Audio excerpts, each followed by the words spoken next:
So they have to walk about 7 and knowledge, so you are prepared to wait for 2 minutes. No, okay, I'll be aside to something. I can use this. Yeah.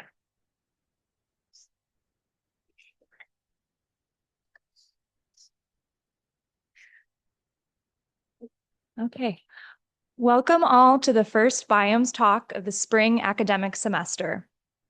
Woo! I'm Claire Scheib-Feely, a second-year student in environmental management studying water resource conservation. BIOMES is short for Bridging Issues and Optimizing Methods in Environmental Studies.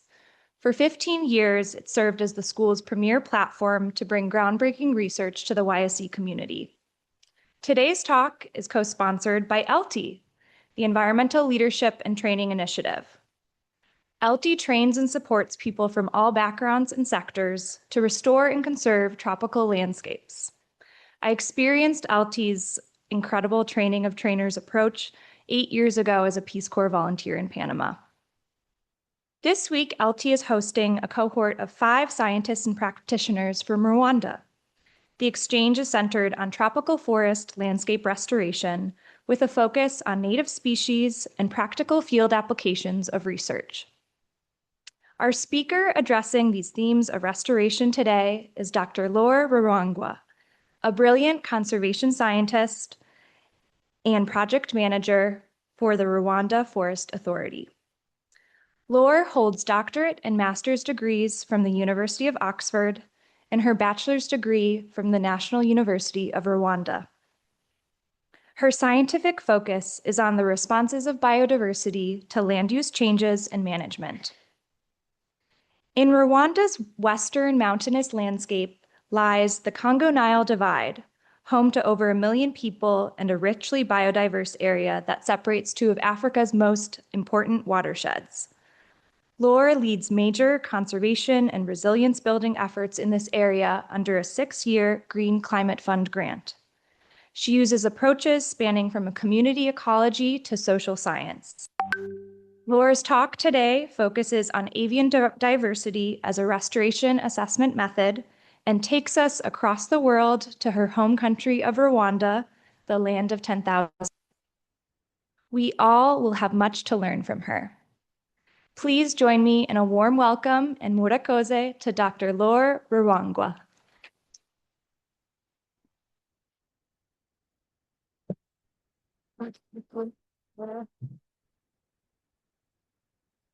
Muraho. It means hello, hi, good afternoon, good morning, everything in that one word.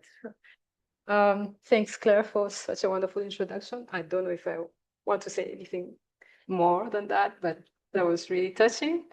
I'm really privileged to be here talking about something that I'm really, really passionate about, not just birds, but also landscapes, and also connecting with the academic world again, because I've been dealing with just forest, seedlings, people, mountains. It's been such a long time without really presenting again what I'm going to be saying. So excuse me if I don't remember some of the things, the deep analysis that I conducted 7 years ago when I was still a doctoral student, but I'll do my best. So today's topic is about avian diversity as a lens for assessing land use change and restoration in Rwandan landscapes. So I'll be comparing or just talking about some forest landscapes, but also some marshlands, and the work we've been doing to assess the changes, like the responses of birds to those changes. And I'll talk about why birds in particular. A little bit about Rwanda. So this is the map of Rwanda, and on the pointer, but maybe. I don't know if this is a pointer. Okay. Okay. I'll do my best. Okay.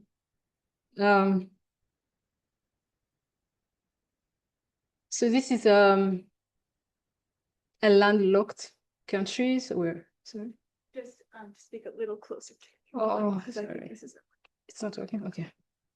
Sorry. I'm not good with microphones. Sorry.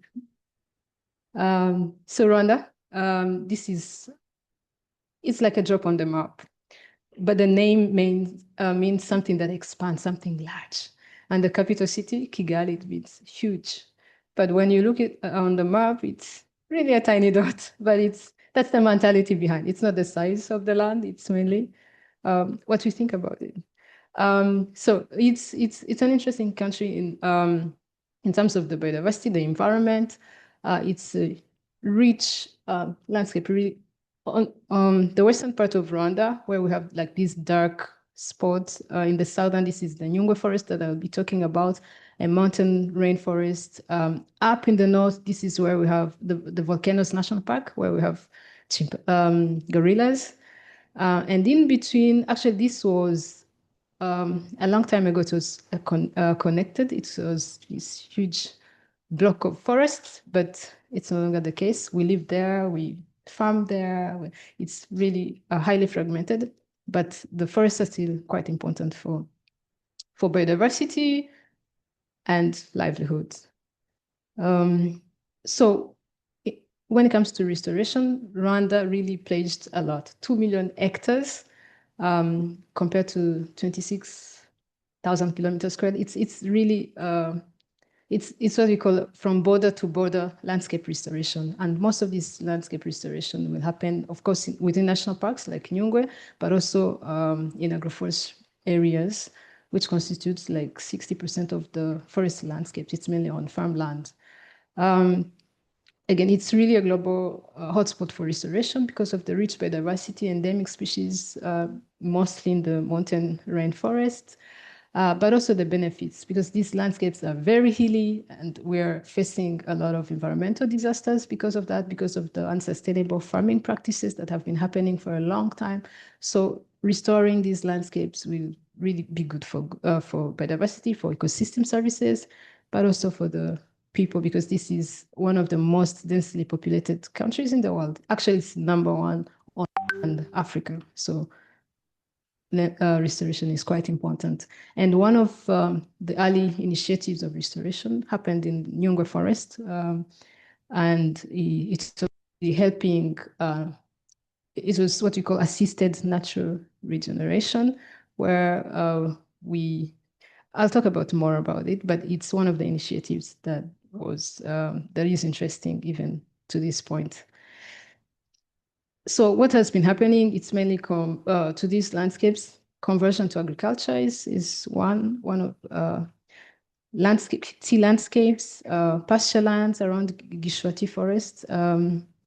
We've also experienced forest fires, but also introduction of exotic trees like pine trees. And so the map here on the lower side in the middle, it's the map of Gishwati Forest. And the red points indicate where exotic trees are. So you can see it's almost all the whole park. And up here, it's the map of Nyungwe, and the red patches indicate where forest fires happened. And we've been doing some restoration, some recovery can be seen today. So it's like a transition of different land uses and land management in those landscapes. So I'll be talking about from the lens of birds and why birds. Well, you know very well the biodiversity and ecosystem services they play from seed dispersal, pollination, food, but also the good indicators of environmental change. But also they have this wide range of traits. They live everywhere, so it's really important to measure them. For instance, the bird that you see here at the bottom, the night heron, it loves water, wetland areas, but it roosts in trees. So it needs that forest cover. The same thing with the cranes that we saw at the beginning.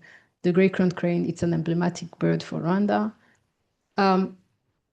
mainly on wetlands, but they roost in trees. So we need a combination of those ecosystems.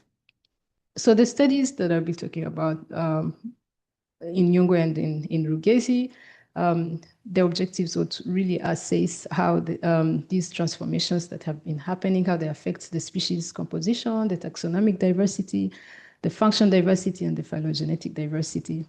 And also, I also wanted to check the farmlands, the practices that we do on farmlands, how they influence bird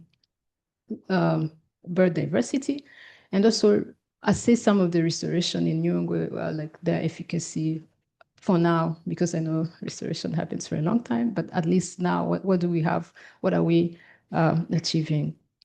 Mainly, I was using point counts, one of the most common method in studying birds, but also we did mist netting for shy birds and cryptic ones, and also some opportunistic audio recording.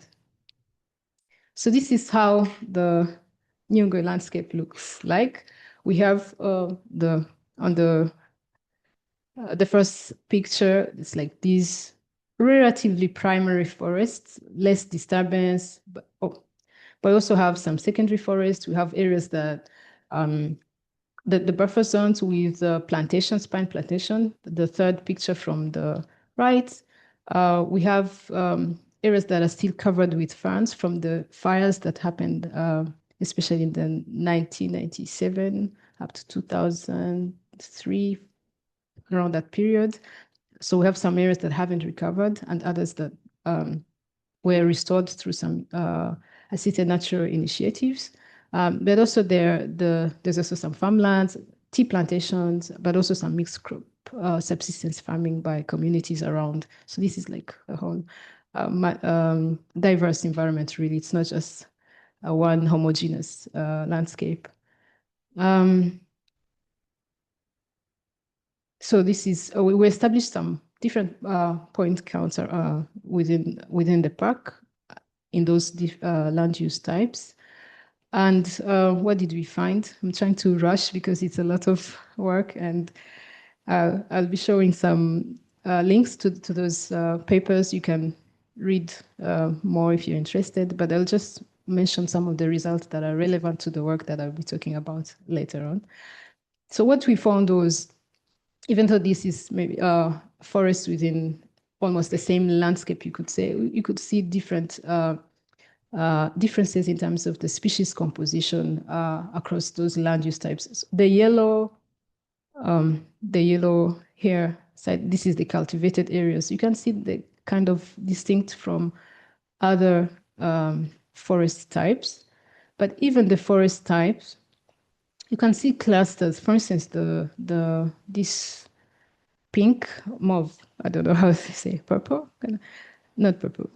So the mauve color, down here, this is the restored site. So you can see a clump, which means like they're relatively distinct compared to other forest types.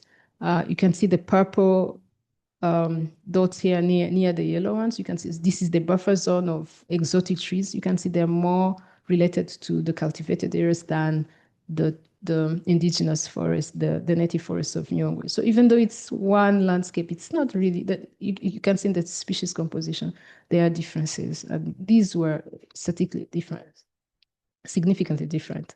And in terms of restoration, I was also interested to see in these areas where we restored. So there's some sites that underwent assisted natural regeneration, where the ferns were periodically cut. So what happens when these fires happen, then there is like a colonization of Pteridium aquilinum. This is a highly invasive fern.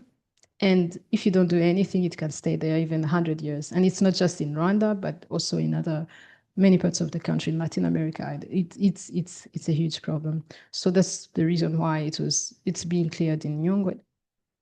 So what they do is just cutting it periodically over a period of 2 to 3 years, and then the seeds will be planted by dispersed by birds or others that weren't. If the seed bank hasn't been destroyed by fires, then they will sprout again. So I was assessing the sites where that assisted natural regeneration happened, comparing it to the primary forest, the green dots here, and also areas that were not regenerated, where natural regeneration is taking place. And what we found was, the restored sites and the natural regeneration sites were kind of similar, but very different from the primary forest. So even though the sites are restored, we're not there yet. The species composition is still similar to where restoration hasn't happened, and is still distinct from the community that we see in the primary forest.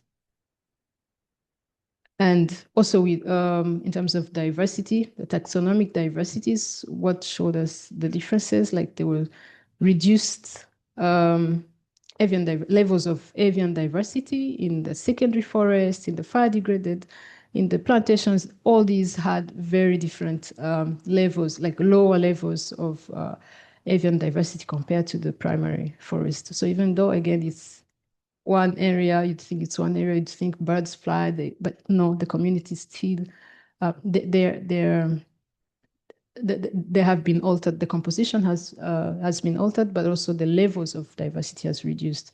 So when we assessed the functional diversity, we really didn't see much difference. And same thing with phylogenetic diversity. And so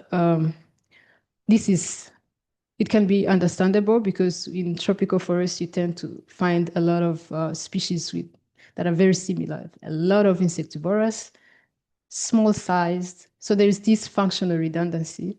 But also another reason, maybe you'd say, then why the cultivated forests, which have different species composition, why are they also not, like, why don't they have a lower levels compared to the primary forest? Again, this is the birds, they tend to have like what you call this compensational dynamics going on, even though you're missing the typical forest species. But in terms of functional diversity, you will find other maybe farmland or savanna species with the same traits. Maybe they are also frugivorous, or they are middle-sized, they are sunbirds, that there will be this compensation, even though the species composition has changed, but the levels of diversity will, in terms of functional traits, will still be the same. So it's really important to consider all these facets. But if you go down, like on the farmland, even within farmlands, the story is not, you get a different story. For instance, in terms of phylogenetic diversity, we find that even within farmlands, where we have tea plantations compared to the mixed crop, the phylogenetic diversity really was reduced. But the functional diversity tends to be really stable. But also this depends on the metric, as you might guess. But overall, if you go down another scale of analysis in terms of functional diversity, like we did, you can start seeing differences and the effects of disturbances. For instance, at the trophic level, even though when we compared the monocultures and mixed crops, there wasn't any difference. But if we look in the subset of traits, you could see that the trophic trait was affected. So for instance, what does this mean? It means, let's say, the sunbirds, those that feed on nectar, you'll probably see them in mixed crops than in tea plantation. Makes sense. But it's not just about the sunbirds. The trophic are indicative of the diet, but not just the diet alone. So it's really important to analyze biodiversity from different angles so that you just don't get half truth. And we were interested to see what's driving these diversities in this landscape. And so elevation, obviously, elevation all the time, but also the soil moisture.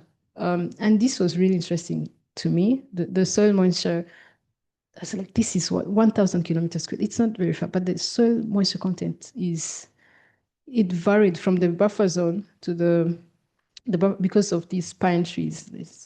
It was really relatively dry. And to birds, this is really, really important, because if it's not wet, then the invertebrates that they need are less. So it makes sense that this soil moisture will have effects on the diversity of birds, but also the number of trees, again, very important, especially on farmland, and the vegetation height.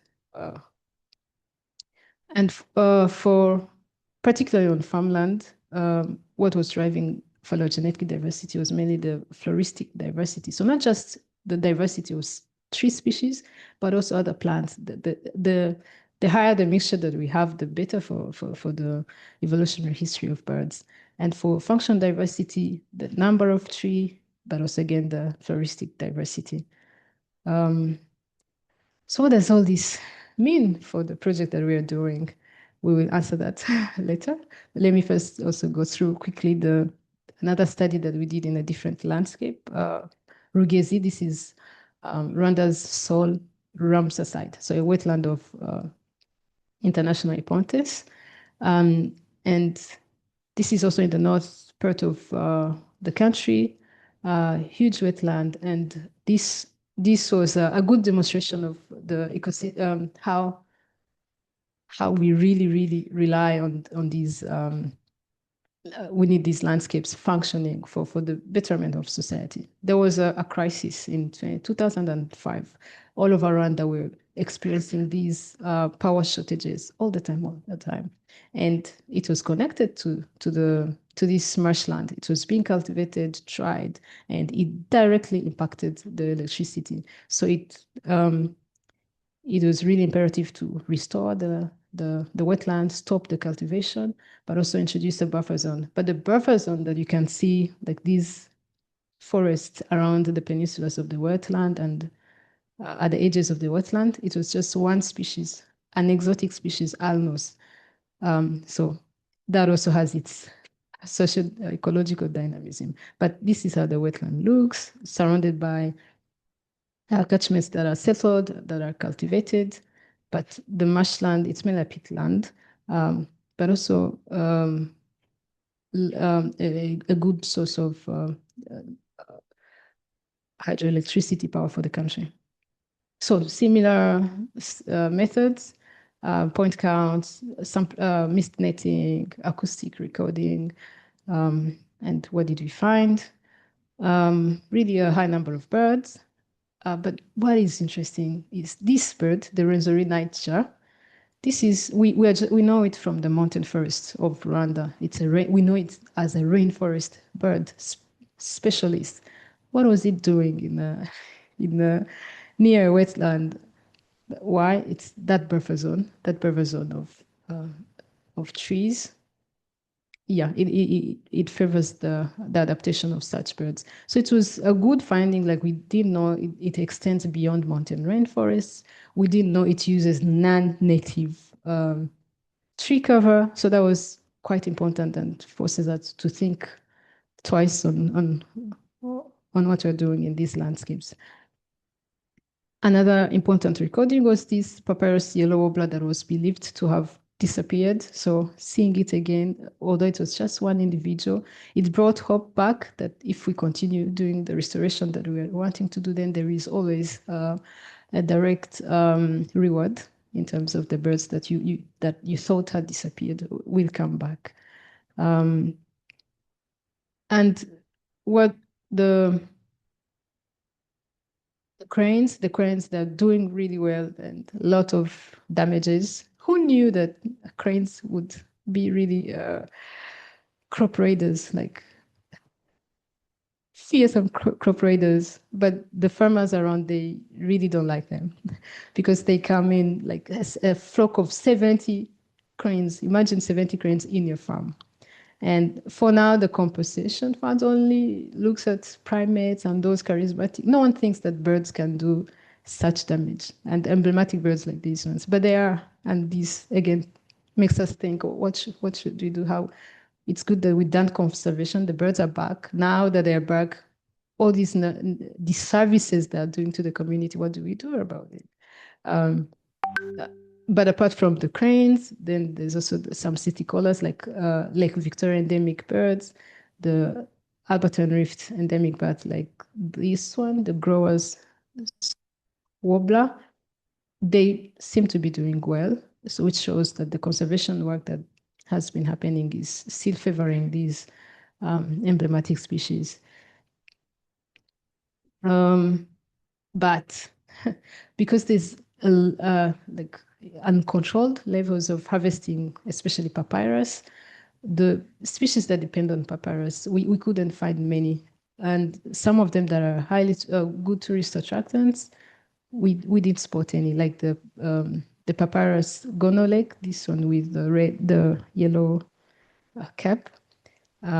We didn't record any. The papyrus, the white-winged swamp warbler, papyrus canary, so everything depending on the papyrus, we failed to get to record them. It doesn't mean they have disappeared. Probably the gonolek has disappeared, but maybe others are still there, but in really, really significant numbers.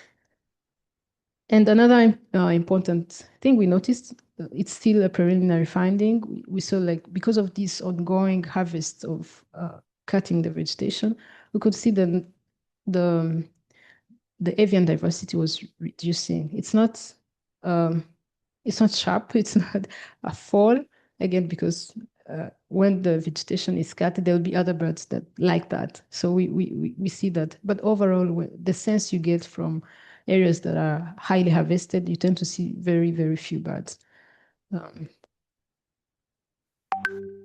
So what we recommended was, instead of just focusing on the cranes, which has been the model previously, we should focus on more birds, because they use different.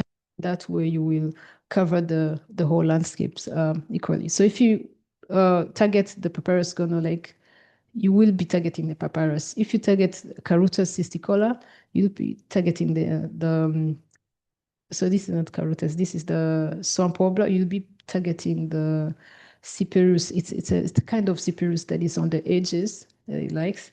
And if you target Caruthas cisticola, then miscanthus. So they use different vegetation. What does all this have to do with the work that we're doing in the Congo-Nile Divide? So the Congo-Nile Divide, a little bit about it. This is a landscape restoration project.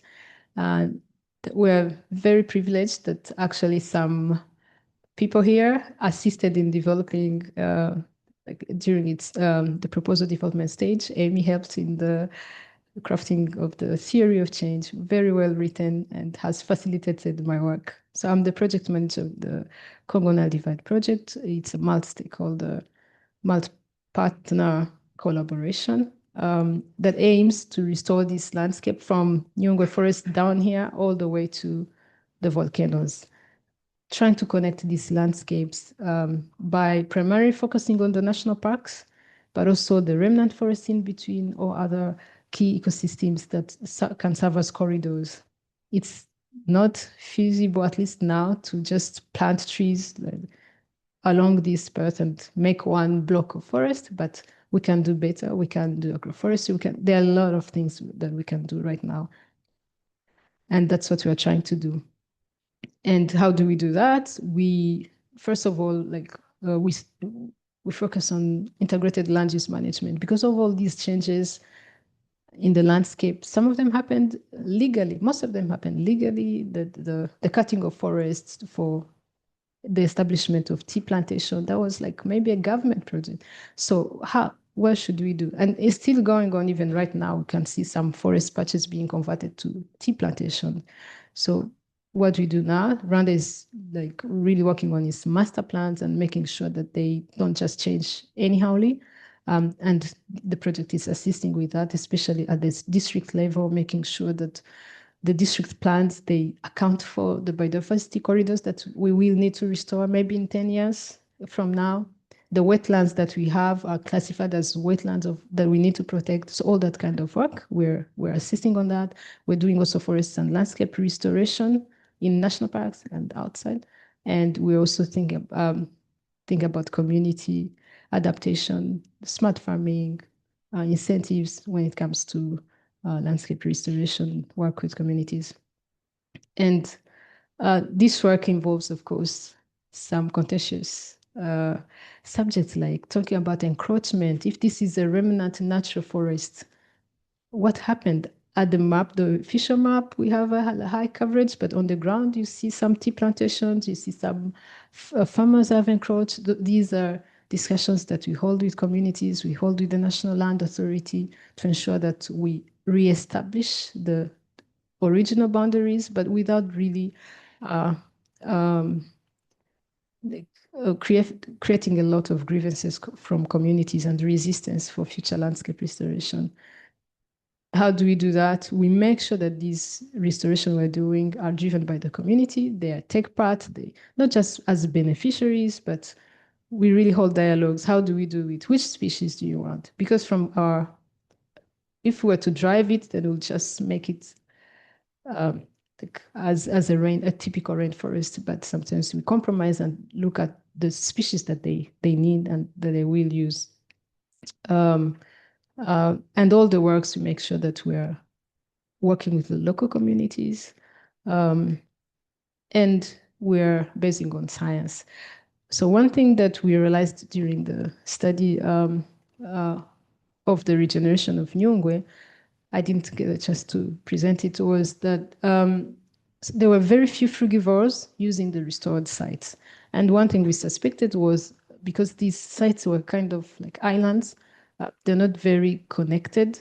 So these big frugivores, they prefer contiguous forests. So instead of just restoring one island here, another one there, let's make sure that that was done to avoid soil erosion. So if we decide that we place let's say one patch of restoration this year, and then 2 years later we come and do a next one, so that at least in 5 years or in 10 years, we'll have a huge contiguous forest that will be much better used by the frugivores. So this is something that we're going to try, and that has been informed by studies like the ones that I presented.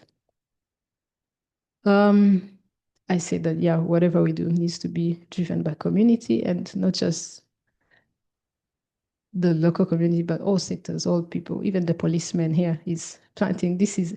And using also the community, how can I say? So we have this thing we call Umuganda in Rwanda, like every last Saturday of the month, where all activities stop in the morning and we do public work. And it's everyone from the president to me. So, and over the past few years, it's been mainly restoring forests. So we are restoring Gishwati, one of the forests, Gishwati, that was heavily reduced in size. And it's now being expanded again. So everyone comes here and we plant trees, we plant native trees. So using even existing structures is very important in mobilization. And we like we said, the majority of the landscapes we're restoring are on farmland.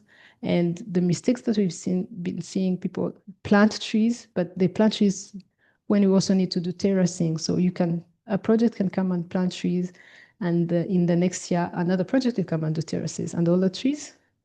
So making sure that we are organized, where we talk to each other as landscape restoration actors, and making sure that we're doing restoration where it needs to be done, the right intervention, the right place. Again, by community, like here we're doing terraces, and the primary community preference was like this exotic tree, Grevillea, even though we want to plant native trees, but at the beginning, we first go with the community preference. And then the next year, we come with a lot of indigenous. So there's a way of maneuvering and making sure that we're not really being bullies in the name of conservation. And pasture lands, this is some of the landscapes that have no trees at all. So we're working with cattle owners to protect the trees, because it's really difficult with cows 24/7. But when we have their consent, when we have their willingness, things become easier than without. So what have we learned all along is we will always tend to balance community preferences with ecological needs and also project goals. We have a clock ticking, 5 years, but also it has to be an adaptive management process. Learn from the mistakes, learn from the lessons as you go along. You will make errors, but you will correct them. And then another thing is we try to document for not just for ourselves, but other projects that will come after us. Yeah, this is the model that we've continued to think about. We need continue fighting for biodiversity, but in a manner that really respects human rights and community access. We need to balance these local and global restoration targets. And we need to do restoration, but also really takes into consideration community needs. And whether it's Grevillea, you accept that you will have some of those exotic trees. And this is when we really truly have the conservation success that we are striving for. Thank you very much.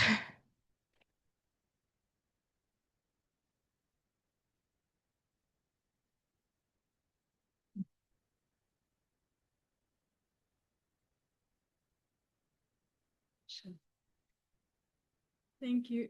Thank you, Laure. I think we have time for questions now. I see Melanie in the back with the microphone. So Laure, if you'll stay here, and Melanie will, you can call on whoever you like. Okay.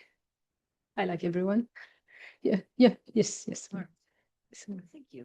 I'm the first one. Wow. Thank you so much for a wonderful presentation, beautiful birds. And I have two related questions or unrelated questions. One is very easy. For your methodology, you were using mist nets, and you were using the acoustic recording, and also where you are using the point counts, which is the most.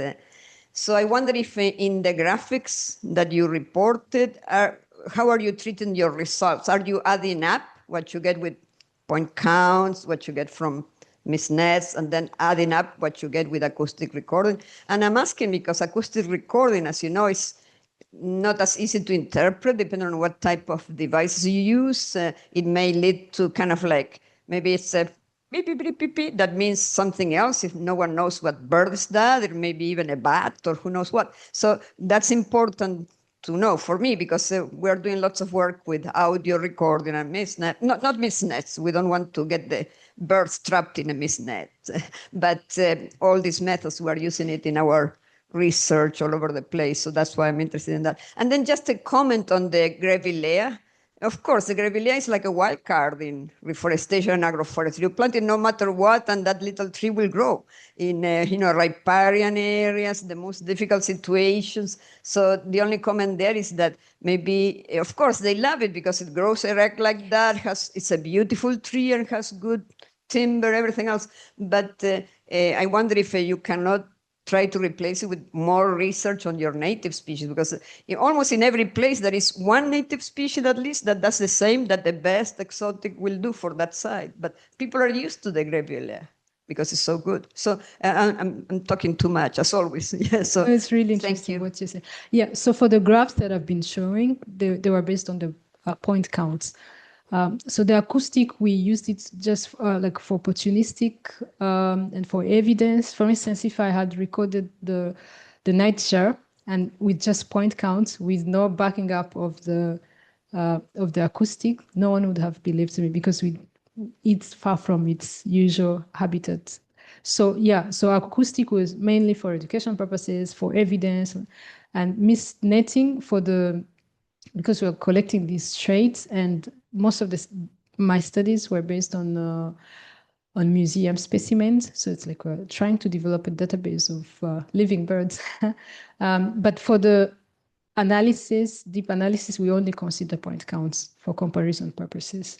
As for the Grevillea, yes, the fact that it's really erect, good timber, and also, if we go back, look at the history of agroforestry in Rwanda, it was mainly introduced during the colonial time and afterwards.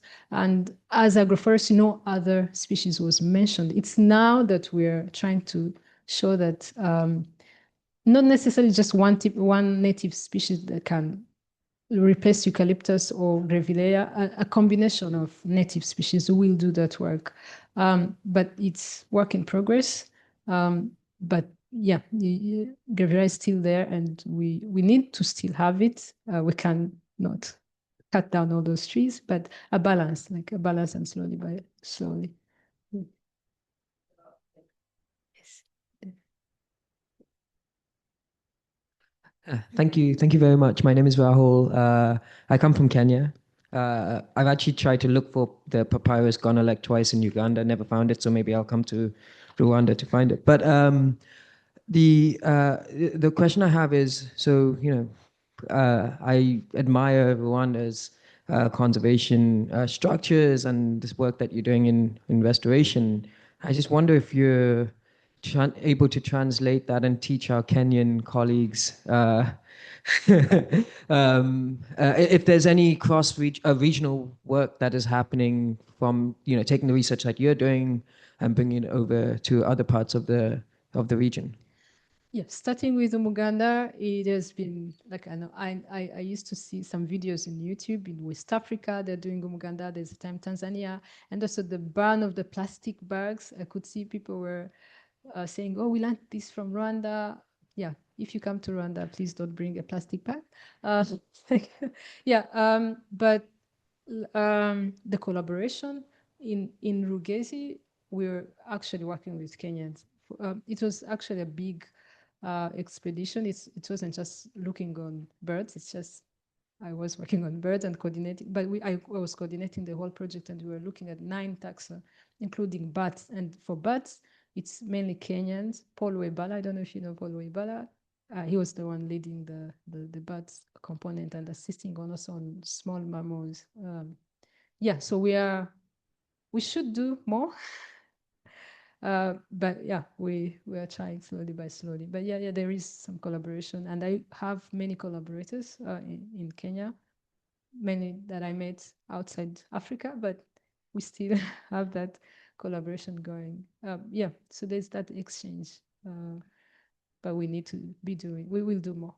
We can start. Me and you. So, oh yes. Hi, thank you so much for your talk and for all the beautiful pictures. I love seeing all the bird photos. My question is related to knowledge gaps in bird knowledge within East Africa. And I've never been birding in Rwanda, but in my time in birding in Kenya and Tanzania, apps that I like, bird ID apps that I use, like eBird and Merlin, or even some like older physical field guides, they're virtually unusable because there's not as much prioritization of tracking like migration patterns and smaller populations of birds in East Africa and identifying subspecies, and there's not a lot of like long-term and consistent monitoring. And that's sort of reflected in these sort of popular bird media and information apps like Merlin and eBird, for example. And so I'm kind of wondering if you've run into these issues in your research related to knowledge gaps, and sort of how do these like dominant, I don't know, eBird's like a massive, cute, I don't know, it's like a globe, whatever. But I'm wondering if that like knowledge of birds from Rwandans and people actually from East Africa, like how, like, I don't know, are those knowledge gaps sort of filled more locally as opposed to like this like global popular app like eBird? I keep going back to eBird, but there's other apps. But I'm just wondering about knowledge gaps in your data or in your experience, I guess. Oh yeah, that's really a very, very important point. You have no idea. Doing like especially using like point counts, you really need to rely on a very experienced birder with more than, let's say, 30 years of experience. And these are like maybe 2 or 3 in the country. So my study depended on getting this person in the middle. Otherwise, the study would not have been. But yeah, so the knowledge gap is really, really massive. But the good thing is there are very, very young people now taking up birding. For instance, Jean-Claude NGO, they're doing that. Protein Young, where they've been training some young Rwandans. So we are seeing many initiatives, and we have this WhatsApp group of birders. It's really active that I have to turn it off. But we have this passion of young Rwandans going into birding as also a source of income, because birders, it's a big component of ecotourism. But there's still a long way to go, because they need a lot of experience, which is why maybe we're now starting to rely on also acoustic sampling. And there is a good project actually happening in Rwanda called Planet Birdsong. Hillary Mappin. Yeah, so they are, so it's assisting all these young Rwandans to go out and record bird calls and sounds. Again, because what we have on these platforms, the Xenocanto, the eBird, it's mainly bird from different parts of the world, and they don't sound really the same. So if you want to push your study deeper, then you should be relying on sounds from that particular landscape. So there is that initiative, and another initiative that I didn't talk about, maybe because I haven't finished it.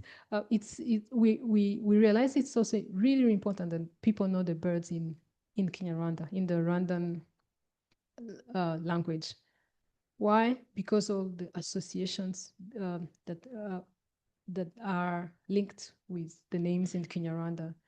The names, the Rwandan names, they're usually meaning, okay, others are also meaningful, but they hold a message. So if, and we believe that what you're named will become what you're named. So we have that saying. So a name is very, very important. And the names that we have, we've forgotten most of the names of the birds. We don't have that recollection. The knowledge has been lost between, there's a study that I conducted where I was doing my research, trying to see the generation difference. And I realized that actually this knowledge has been gone for a long time, because even our own parents don't know the birds in there. But there's some legacies in proverbs and sayings that we still have. And that's the project that I was doing a few years ago, trying to compile existing names and also developing a protocol to name the ones that we no longer know. And yeah, I invite everyone to join in that and to push me to finish it. And yeah, but yeah, it's really important. And I've forgotten the second question. What was it? That's all? Okay. Yes. Oh, so it's going to be the last question. Yeah. Thank you so much. I was one of the students who visited Rwanda last year, so it's wonderful to see these photos.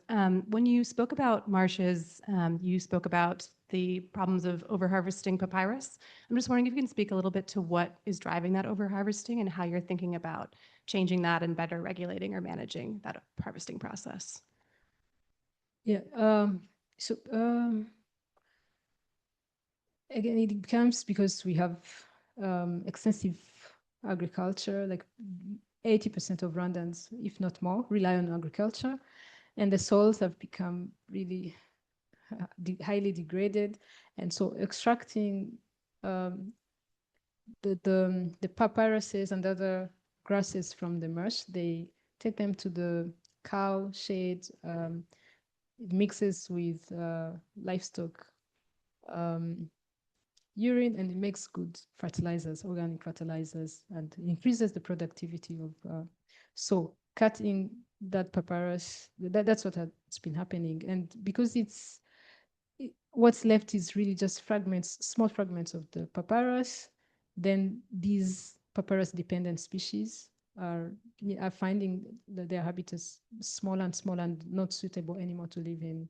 So the demand is mainly agriculture, and also the lack of alternatives from other wetlands, because other wetlands are also converted into farmlands.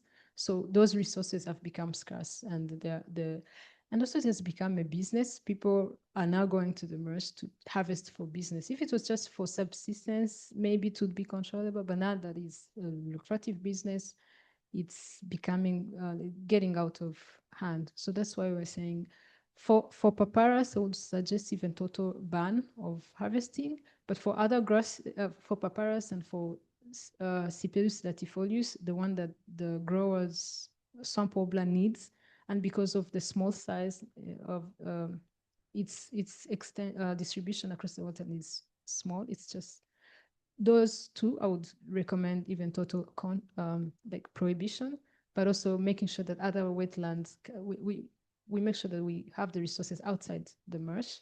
But for Miscantidium, which is everywhere, that can be controlled, and other grasses that they can find ways of introducing some levels of harvest, because again, we find like the cranes, they love areas that have been cut, and not just the cranes, some pipids as well. So using the park and having access to the community is not bad in itself, but how it's done, and it really matters. And that's what it's going to be actually upgraded. There are proposals to upgrade this wetland to a national park, because for now we only have rainforest and the savannas as national parks. So it will be the first time we have a wetland as a national park.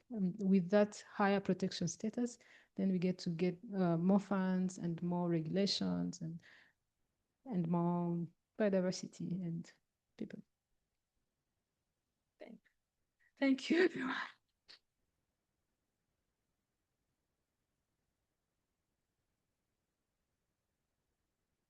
Thank you all so much for your attention. I'm Gracie with LT, and on behalf of LT, we want to thank Yale in the World and the Office of International Affairs and the Forest Forum for helping us bring such amazing experts from Rwanda. We're going to follow this conversation in the Dean's office with Laure and a few other Rwandan colleagues, so please join us if you want to continue chatting and ask more questions. And join us also for a symposium on this topic of native species reforestation and research tomorrow in Bowers at 4 o'clock. Thank you.